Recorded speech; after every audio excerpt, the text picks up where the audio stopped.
ఏమయ్యా, 3 సార్లు ముఖ్యమంత్రిగా చేసిన నేను ప్రచారానికి వస్తే తలుపులు మోసుకొని కూర్చుంటారేంటి?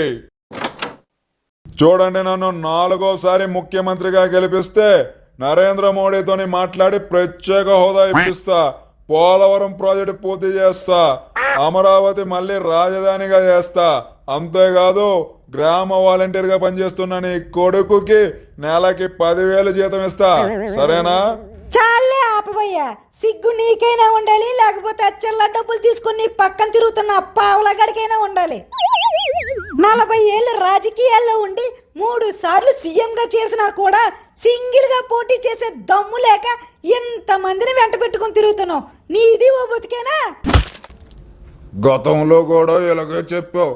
ఇంటికో ఉద్యోగం ఇప్పిస్తానన్నావు, రుణమాఫీ అన్నావు, యువకులకు నిరుద్యోగ భృతి అన్నావు.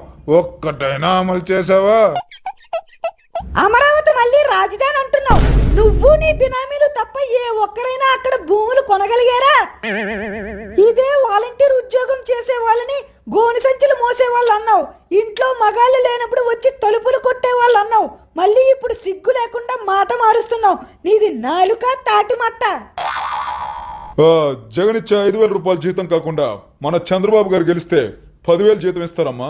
అంటే నీలాగే మేం కూడా ప్యాకేజీకి అమ్ముడుపోయే బానిస కుక్కలం అనుకున్నావా? ఇదే వాలంటీర్ల గురించి నువ్వు మాట్లాడిన మాటలు మేము మర్చిపోలేదు. వాలంటీర్లు అమ్మాయిల్ని కిడ్నాప్ చేస్తున్నారని, రాష్ట్రంలో కొన్ని 100,000 మంది అమ్మాయిలు మిస్ అయ్యారని, నీ దగ్గర దానికి ఆధారాలు ఉన్నాయన్నావు. ఎంతమంది కిడ్నాప్ అయ్యారు, ఎవరు కిడ్నాప్ అయ్యారు, నీ దగ్గర ఏ ఆధారాలు ఉన్నాయి? ముందు వాటి గురించి సమాధానం చెప్పు. రాజకీయంగా ఒక నాయకుడిని ఎదుర్కోలేక నీ ఇష్టం వచ్చినట్టు మాట్లాడి ఇప్పుడు మళ్ళీ ఓట్ల కోసం ముష్టడుక్కుంటున్న ఇలాంటి మోసగాళ్ళని మాటలతో కాదు, చెప్పులతో సమాధానం చెప్పాలి.